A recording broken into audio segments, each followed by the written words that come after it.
अकबर बीरबल की कहानी। ऊंट की गर्दन। बीरबल की सूझबूझ और हाजिर जवाबी से बादशाह अकबर बहुत रहते थे। बीरबल किसी भी समस्या का हल चुटकियों में निकाल देते थे। एक दिन बीरबल की चतुराई से खुश होकर बादशाह अकबर ने उन्हें इनाम देने की घोषणा कर दी। काफी समय बीत गया और बादशाह इस घोषणा के बारे में भूल गए। उधर बीरबल इनाम के इंतजार में कब से बैठे थे। बीरबल सुलझन में थे कि वो बादशाह अकबर को इनाम की बात कैसे याद दिलाएं। एक शाम बादशाह अकबर यमुना नदी के किनारे सैर का आनंद उठा रहे थे कि उन्हें वहां एक ऊंट घूमता हुआ दिखाई दिया। ऊंट की गर्दन देख राजा ने बीरबल से पूछा, बीरबल, क्या तुम जानते हो कि ऊंट की गर्दन मुड़ी हुई क्यों होती है? बादशाह अकबर का सवाल सुनते ही बीरबल को उन्हें इनाम की बात याद दिलाने का मौका मिल गया। बीरबल से झट से उत्तर दिया, महाराज, दरअसल यह ऊंट किसी से किया हुआ अपना वादा भूल गया था, तब से इसकी गर्दन ऐसी ही है। बीरबल ने आगे कहा, लोगों का यह मानना है कि जो भी व्यक्ति अपना किया हुआ वादा भूल जाता है, उसकी गर्दन इसी तरह मुड़ जाती है। बीरबल की बात सुनकर बादशाह हैरान हो गए और उन्हें बीरबल से किया हुआ अपना वादा याद आ गया। उन्होंने बीरबल से जल्दी महल चलने को कहा।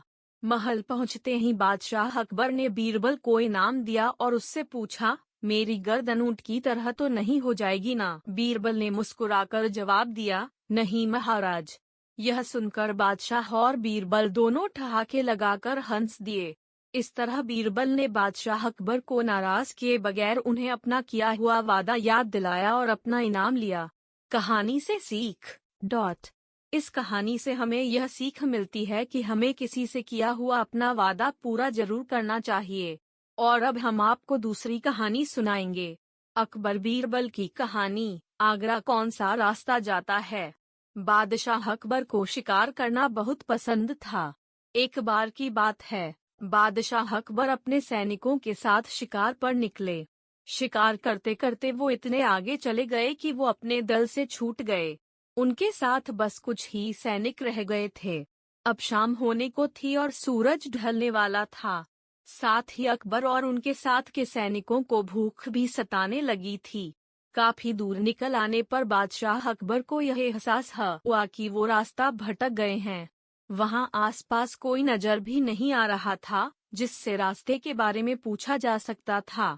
थोड़ी दूर और चलने पर उन्हें एक तिराहा नजर आया। बादशाह को यह देखकर थोड़ी खुशी हुई कि चलो इनमें से कोई न कोई रास्ता राजधानी तक तो जाता ही होगा।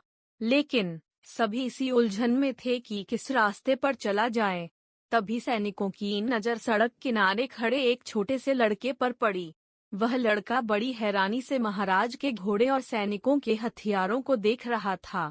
सैनिकों ने उस बालक को पकड़कर महाराज के सामने पेश किया।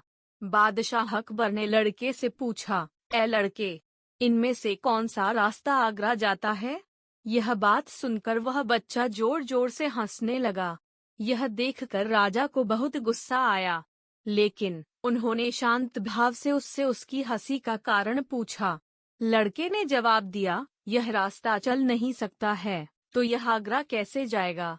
आगरा पहुंचने के लिए तो आपको खुद चलना पड़ेगा। महाराज उस लड़के की सूझबूझ को देखकर चकित रह गए। उन्होंने प्रसन्न होकर उस बच्चे का नाम पूछा। लड़के ने जवाब में अपना नाम महेश दास बताया। महाराज ने उसे इनाम में सोने की अंगूठी दी और दरबार में आने का न्योता दिया। इसके बाद बादशाह अकबर ने लड़के से पूछा, क्या तुम मुझे बता सकते हो कि किस रास्ते पर चलने से मैं आगरा पहुंच पाऊंगा? लड़के ने बड़ी ही शालीनता से सही रास्ता बताया और महाराज अपने सैनिकों के साथ आगरा की ओर चल पड़े। यही लड़का बड़ा होकर बीरबल के नाम से प्रसिद्ध हुआ और बादशाह अकबर के नवरत्नों में से एक कहलाया। कहानी से सीख। इस कहानी से हमें यह सीख मिलती है कि ज्ञान और सूझबूझ का सम्मान करना चाहिए।